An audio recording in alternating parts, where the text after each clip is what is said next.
have to have law and order. We have to respect it. This hour, our democracy is under unprecedented assault.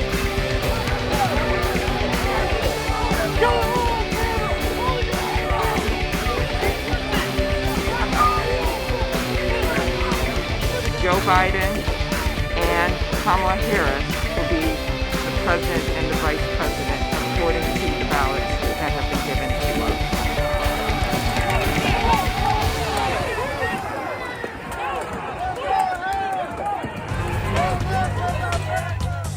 Hola, ¿qué tal? ¿Cómo les va? Bienvenidos. Esta es la edición internacional del noticiero de la televisión pública.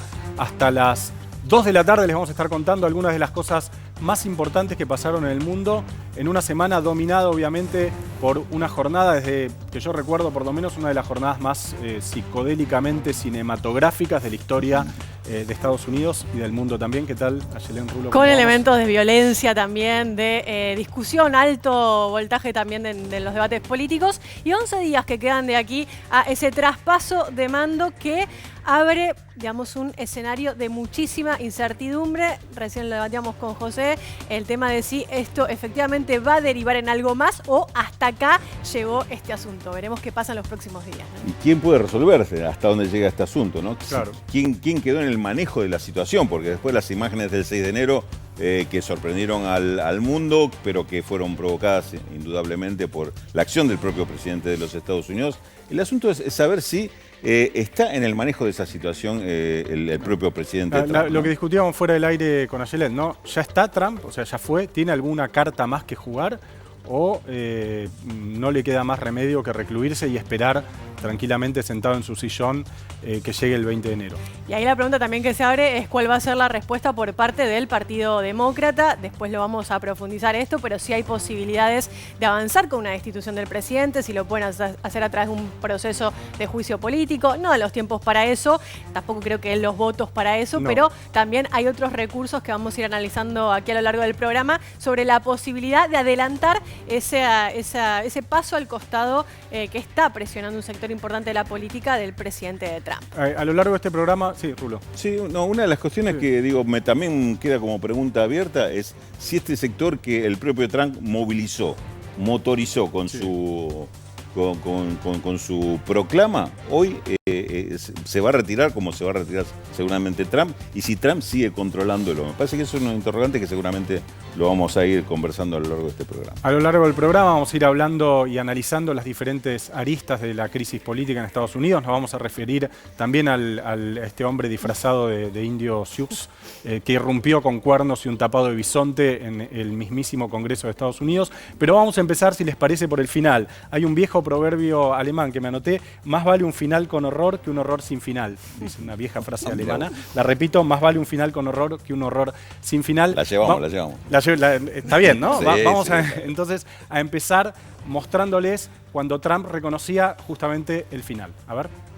I would like to begin by addressing the heinous attack on the United States Capitol. Like all Americans, I am outraged by the violence, lawlessness, and mayhem. I immediately deployed the National Guard and federal law enforcement to secure the building and expel the intruders. America is and must always be a nation of law and order. The demonstrators who infiltrated the Capitol have defiled the seat of American democracy. To those who engaged in the acts of violence and destruction, you do not represent our country. And to those who broke the law, you will pay. Now Congress has certified the results. A new administration will be inaugurated on January 20th. My focus now turns to ensuring a smooth, orderly, and seamless transition of power. This moment calls for healing and reconciliation. We must revitalize the sacred bonds of love and loyalty that bind us together as one national family.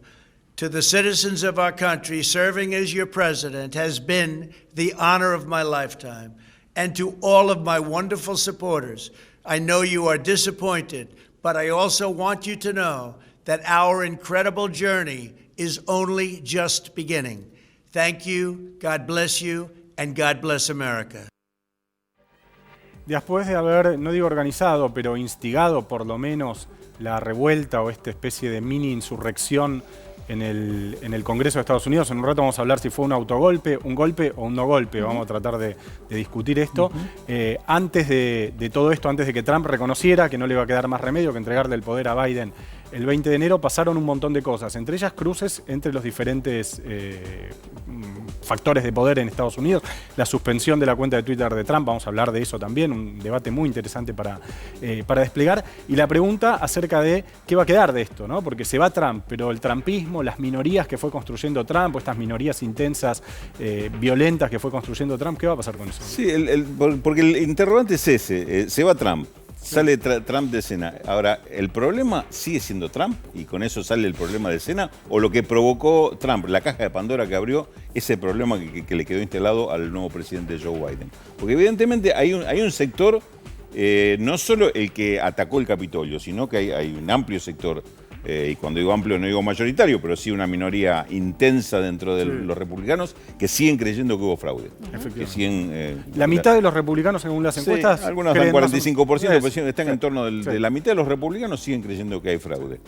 Hay un sector que deslegitima a Biden como presidente, este sector. Y hay un sector más violento, que es este que atacó, que pareciera ya dispuesto a pasar por encima de cualquier línea. Bueno, esto ya lo demostraron y ya actuaron. Ya están en movimiento ese sector. Así es. Es decir, ¿cómo se controla? ¿Los lidera Trump? Ahí es donde yo pongo un gran interrogante. Me parece que ya no responden a Trump si es que Trump no se por pone al usar frente una pregunta peronista, ¿quién los conduce, no? Si no es Trump, ¿quién los conduce? Sí, ahí aparece el factor que siempre analizamos, que es el tema de que la importancia no está, en desactivar y después vamos a analizar la cuenta de Twitter de Trump o no, sino que realmente representa a un importante estrato de la sociedad que por ahí no es el mayoritario, no es de hecho el mayoritario, pero que se mueve, hace ruido, genera presión también al interior de la política. Y el mensaje, el fragmento final de este mensaje que veíamos recién del presidente, un mensaje esperadísimo, donde dice esto recién comienza, ¿no? Donde abre las puertas que no sabemos bien qué quiere decir eso. ¿Qué es que recién comienza? ¿Estamos pensando en una estrategia electoral que de cara al 2024 o de qué forma va a tomar? Bueno, un poco la pregunta que hacía circula Rulo la idea de recién. que Trump ahora quiere crear su propia red social. Sí, claro, además. Además de su propia cadena de... Porque ahí hay un punto que está bien lo que decía Yelén. Trump, desde mi punto de vista, es un síntoma de lo que vimos ayer. Es, obviamente, el instigador de la maniobra de ayer, pero es un síntoma de todo esto, de esta, como decía Rulo, de esta minoría intensa en retroceso, ¿no? Porque es una minoría que está a la defensiva, es una minoría que siente que sus empleos calificados se vieron destruidos, que los avances en materia de pluralismo, diversidad y tolerancia afectan sus intereses de clase, sus intereses de género, sus intereses étnicos, etc. Entonces, es una minoría que retrocede pero pegando trompadas, digamos, ¿no? Como Rocky, digamos, con los buenos boxeadores que cuando van para atrás golpean. Entonces, esta minoría va a seguir existiendo, esté o no Trump políticamente vivo, ¿no? Así es. Y ya demostró que está dispuesta a moverse en las calles. Absolutamente. Eso es lo peligroso. Sí, me es parece. una minoría activa y movilizada. Y movilizada, que ya demostró que a las instituciones no la va a respetar. No tiene ningún tipo de problema. Y me parece que denuncia también hay una crisis política del sistema también. Sí.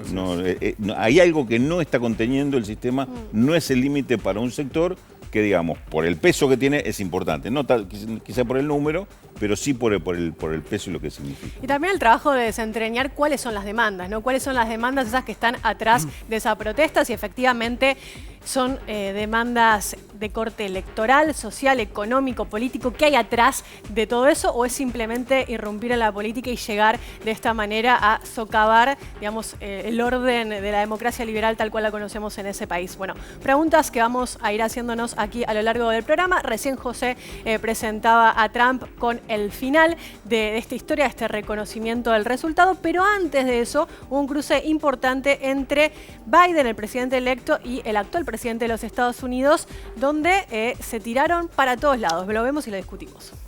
The Democrats are trying to steal the White House. You cannot let them. You just can't let them steal the U.S. Senate. You can't let it happen. And I hope Mike Pence comes through for us, I have to tell you. I hope that our great vice president comes through for us. He's a great guy. Of course, if he doesn't come through, I won't like him quite as much. At this hour, our democracy is under an unprecedented assault, unlike anything we've seen in modern times.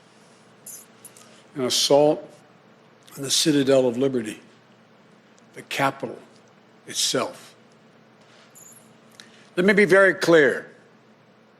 The scenes of chaos at the Capitol do not reflect a true America, do not represent who we are. What we're seeing are a small number of extremists dedicated to lawlessness. This is not dissent, it's disorder, it's chaos, it borders on sedition, and it must end now. I call on this mob to pull back and allow the work of democracy to go forward. You've heard me say before in different contexts, the words of a president matter, no matter how good or bad that president is. At their best, the words of a president can inspire. At their worst, they can incite. And therefore, I call on President Trump to go on national television now to fulfill his oath and defend the Constitution and demand an end to this siege. I know your pain. I know you're hurt. We had an election that was stolen from us. It was a landslide election, and everyone knows it, especially the other side. But you have to go home now. We have to have peace. We have to have law and order. We have to respect our great people in law and order. We don't want anybody hurt. Vamos a repasar ahora cómo fueron los acontecimientos del ataque, de la irrupción en el Capitolio. Vamos a tener imágenes ahora de cómo se produjo el asalto al Capitolio. Este es el ingreso, los manifestantes pro Trump ingresan al parque del Capitolio directamente. Estaba la barricada de la policía. Hay imágenes en algunos casos donde se ve que la policía le cede el espacio. Ustedes se preguntarán, ¿pero estaban protegiendo o no? Yo me pregunto lo mismo. Una vez que ingresan estos manifestantes y irrumpen en el Capitolio, ingresan directamente al Capitolio. Ahora vamos a ver cómo se distribuye la multitud que rompe las barricadas. Tenemos a la izquierda de la imagen lo que es la Cámara del Senado, donde estaba el vicepresidente Pence, que sale escoltado por el servicio secreto. De este otro lado tenemos lo que es la Cámara Baja, la Cámara de Representantes.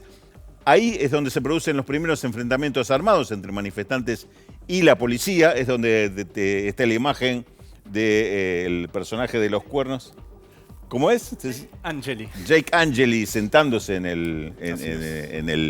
el lugar de la presidencia, y también manifestantes con banderas y carteles pro Trump en los pasillos y en otros espacios del Capitolio. Y después hubo una situación de dispersión de manifestantes con gases lacrimógenos en lo que es la rotonda central del Capitolio. En alguno de estos pasillos, en el transcurso de este, es donde se produce los disparos que terminan con la vida de la veterana ex militar Babbitt, ¿no? De apellido, Ashley Babbitt. Esto es lo que ocurría en los hechos, lo que ocurrió con imágenes que ahora vamos a compartir, que conmocionaron al mundo realmente, ¿no? Una pregunta acerca de la seguridad también, ¿no? ¿Qué pasó adentro del Capitolio? Digo, las primeras imágenes que pudimos ver también, vimos ese enfrentamiento con un cerco de policías, como nos mostraba Rulo recién también en pantalla, muy desarmado, digo, sin herramientas. Eran como poquitos efectivos de policía que directamente no logran contener el avance de estos manifestantes. Pero previendo lo que había dicho Donald Trump de ir y de que iban a manifestarse en el Capitolio, uno esperaría que hubiese habido mayor despliegue policial. Recordemos además, ¿no? Ayelen, que los manifestantes no estaban frente al Capitolio, estaban a unas cuadras. Sí. Fueron caminando, gritando, vamos a ir al Capitolio, vamos a ir al Capitolio, lo cual le dio por lo menos un ratito a la policía que custodia el Congreso de Estados Unidos para prepararse. Entonces la pregunta es, ¿fue una zona liberada, por Sí. usar una expresión muy bonaerense, digamos, en referencia a eso? Y no llegaban con una imagen de que querían conversar con alguien No. para intercambiar ideas, ¿no? Esto estaba claro, y sin embargo, este fenómeno, que también quiero marcar una contradicción, porque está el tema del ingreso facilitado, Sí. que inclusive algunos de los congresistas dijeron, acá hay alguna gente que va a perder el puesto, como diciendo Claro, responsabilidades en este tema de la seguridad, pero también adentro hubo enfrentamientos, hubo Sí, disparos, muertos. inclusive una muerte con disparos que algunas de las imágenes muestran que no había inclusive un hecho de violencia en ese momento, Sí. cuando el policía levanta el arma y dispara, ¿no? Vamos a analizar este tema, vamos a seguir conversando este tema con este invitado. Nuestro invitado es Ernesto Calvo, doctor en Ciencias Políticas de Northwestern University de Chicago, profesor de Gobierno y Política de la Universidad de Maryland en los Estados Unidos, autor, entre otros, de Anatomía Política de Twitter en la Argentina y la nueva política de partidos, y el campo de investigación es representación política, sistemas electorales, partidos políticos y redes sociales. Hola Ernesto, ¿cómo te va? Desde Buenos Aires, José Nathanson te saluda, ¿me escuchás bien? Sí, perfecto. Buenos días, ¿qué tal? ¿Cómo estás? ¿Bien? Bien, todo muy bien acá, en tiempos de conflicto. En tiempos interesantes, diría Hobsbawm, ¿no? Citando un proverbio chino, si no me equivoco. Sí es. Ernesto, la primera pregunta es por ahí la más básica. Vos escribiste una nota interesante sobre el tema. Lo que vimos esta semana en el Capitolio, ¿fue un golpe, fue un autogolpe o no fue un golpe? ¿Qué responderías? Hemos tenido una discusión larga con todos los colegas sobre eso. El intento de penetrar el Capitolio para cambiar el resultado de la elección, en muchos casos se acredita como autogolpe. Ahí también, en general, cuando hablamos de autogolpe, hablamos de el cierre del Congreso, la toma de instituciones, y eso no existe. Lo que hubo fue un intento claro de dar vuelta a la elección. El tiempo de entrada de los que protestaron coincide con un pedido de nulificación de los resultados de Arizona, que pasan a ser discutidos por las dos cámaras. Por eso cuando entran los manifestantes, las dos cámaras están por separado, porque senadores y diputados fueron a distintos lugares a discutir la objeción que fue presentada por los republicanos. Con lo cual, el tiempo en el cual penetra todo este grupo coincide en forma exacta con el momento en el cual están tratando de nulificar el proceso electoral los diputados republicanos con apoyo de algunos senadores. Entonces, esos elementos hacen que no sea simplemente un asalto al Congreso. En Argentina, por ejemplo, varias veces hemos tenido situaciones en las cuales protestas sociales han ingresado al Congreso. Sin embargo, acá coincide con un intento de cambio del resultado de las elecciones. Ernesto, quisiera que profundices un poco en esa idea, de hecho es algo que también mencionás en esa nota que salió publicada en Le Monde Diplomatique, acerca de que las protestas, lo decís de esta manera, no fueron expresivas sino instrumentales. ¿A qué haces referencia con eso? Bueno, desde hace meses que Trump había organizado, digamos, la campaña electoral no solamente para tratar de ganarla, sino también para tener un plan B en caso de perderla. Por eso los abogados del Partido Demócrata habían sido extraordinariamente activos estos últimos meses, anticipando tanto disputas legales como también lo que pasó después, que fue el intento de no certificar en cada uno de los estados el resultado de la elección. Esto quiere decir que toda esta movilización que hemos visto, el incentivo de Trump para llamar a que se intervenga en el Congreso, la expresión que usó fue sean salvajes, be wild, lo cual claramente daba a entender el intento de confrontación política. A diferencia de otros casos, no hubo contramarchas, que es muy habitual cuando se movilizan los trumpistas o cuando se moviliza el supremacismo blanco. Acá no hubo contramarchas de la oposición, justamente porque se anticipaba violencia, porque se sabía que esto podía ocurrir. Y eso es también importante tomar en cuenta. El estado de Washington es una ciudad, o sea, la ciudad de Washington es una ciudad que no tiene muchas prerrogativas de otros estados, y la defensa del Capitolio quedaba en manos del Capitolio y del gobierno federal, de tropas federales, tanto de las tropas que son civiles a cargo del gobierno federal en el Departamento de Justicia, como también el FBI y Homeland Security. Todas esas habían sido acordadas que protegieran el Congreso y llegaron 2 horas más tarde. Cuando Trump dice que envió las tropas, en verdad está negando que antes había un acuerdo que el Pentágono había firmado para proteger el Congreso antes de que ocurriera la crisis. Ernesto, y esto que vos describís bien como la sincronización que hubo entre el momento que se provoca el ataque al Congreso, el asalto al Congreso de Estados Unidos, al Capitolio, y lo que se estaba discutiendo adentro. Habla de una sincronización y una comunicación entre las partes y una disciplina por parte de quienes marchaban e hicieron este acto. ¿Suponés que este grupo, esa disciplina se mantiene posteriormente a los hechos? ¿Es una milicia preparada para mantener ese respeto a las instrucciones que tenga de alguna conducción que se dé de algún tipo dentro, por lo menos, de un sector del Partido Republicano? Sí, está menos coordinado que lo que uno pensaría.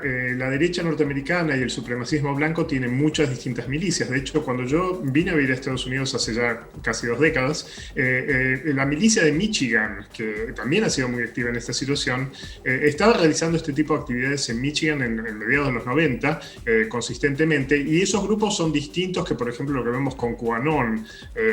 Entonces, todos estos grupos tienen identidades afines y coordinan mucho más informalmente que centralizadamente. Lo que sí es cierto es que en el momento en que están entrando en el Congreso todos estos grupos, vemos también a Trump que está llamando a senadores para tratar de cambiar el resultado, vemos a Ted Cruz tratando de recolectar financiamiento para esta operación y declarando cuáles son sus objetivos, con lo cual hay convergencia entre muchos actores políticos al mismo tiempo. Ernesto, vos has estudiado el tema de la influencia de las redes sociales también en la política y en la circulación del debate público. Me interesaría conocer tu opinión acerca de lo que pasó en esta cruzada entre Twitter y el presidente, en esta cierre de las cuentas que están bloqueadas y la posibilidad o no de comunicarse con también sus seguidores y de incidir también en el debate público.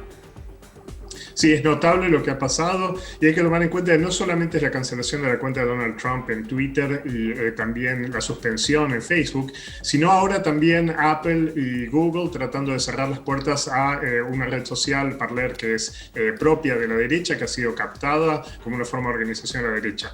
Las redes sociales son una forma de expresión política en la cual hay cámaras de eco, hay formas de cerrar el discurso, de anular la discusión, de acosar oponentes, pero también son mecanismos de organización, y lo que han cerrado la puerta, lo que vemos de todas las organizaciones y las plataformas ahora, no es un intento de administrar el diálogo, sino de cerrar la puerta a mecanismos de organización que son percibidos como anticonstitucionales. Ernesto, te agradecemos mucho este contacto con la televisión pública. Te vamos a volver a llamar seguramente para seguir analizando lo que está pasando en Estados Unidos. Te mandamos un abrazo grande. Gracias por la invitación. Abrazo. Como decía Ernesto Calvo, una de las cuestiones que se están discutiendo en estas horas es la decisión de 2 plataformas importantes, sí, Facebook y Twitter, pero también lo de Google, que yo no lo sabía, a través de alguna de sus redes sociales, de cancelar, vamos a usar una palabra que está bastante de moda, la cuenta de Donald Trump. Sí, abre un debate gigantesco acerca de cómo circula también y de la posibilidad no de la libertad de expresión en redes sociales y qué posibilidad o qué capacidad tienen las empresas, las grandes compañías privadas, recordemos, en regular este debate. Un poco lo que decía recién Ernesto Calvo. Me parece que ahí hay un artículo interesante de Ernesto Semán que plantea esto de que la transición política, le dieron la tercerización política a las empresas y no justamente sacaron la posibilidad de incidir en el debate dentro de los distintos espacios políticos. ¿Por qué? Porque representan un sector también importante de la sociedad, el discurso del actual presidente de los Estados Unidos, ¿no? ¿Qué opinas, Rulo, de lo de las redes? No, que abre una discusión muy interesante. Yo creo que ahí estaba escuchando lo que decía Ayelen. Y yo creo que si no hay una regulación estatal, sí, y esto se deja en manos de las empresas privadas, es porque no está suficientemente analizado y estudiado el tema. Obviamente, cuando hay riesgo para la democracia, debe haber algún tipo de control y límites. Bueno, en este caso fue nada menos que el presidente de la Nación. Sí. Claro, el tema es quién ejerce ese control. El tema es Mark Zuckerberg apretando un botón. Que debería haber regulación, yo no tengo ningún tipo de dudas. Ahora, lo llamativo es que no exista una regulación estatal y tengan que ser las propias empresas o sean las propias empresas. No, además eso rompe algo que está en el origen de las redes sociales, que es la idea de neutralidad, ¿no? Sí. La idea de que las plataformas no son medios de comunicación, por lo menos eso es lo que nos vienen diciendo desde que nacieron hace, no sé, 10 o 15 años en Silicon Valley, sino simplemente lugares donde la gente se expresa. Son eso, una plataforma, un espejo que refleja cosas que los diferentes actores políticos, sociales, etcétera. El trabajo de muchos académicos, entre ellos Ernesto Calvo, ¿no? Con Natalia Arubet en un buen libro sobre eso y en otros también, demuestra que no es así, que no es un espejo donde la sociedad conversa, digamos, ¿no? Que hay gente que tiene mucha más influencia, que el poder económico vale a la hora de tener una cuenta o tener otra, que se compran cosas, que se venden, etcétera, que es mucho más complejo eso. Que se convoca, que se organiza. Que se convoca, que se organiza, que se trafica, que hay, bueno, una serie de dimensiones ocultas de las redes sociales que vale la pena considerar. Ahora, si Facebook y Twitter un día dicen, bueno, le apago la cuenta al presidente de Estados Unidos o a Raúl de la Torre, digamos, o a Yelena, quien sea, yo no, pues no tengo Twitter, pero bueno, no podrían, digo.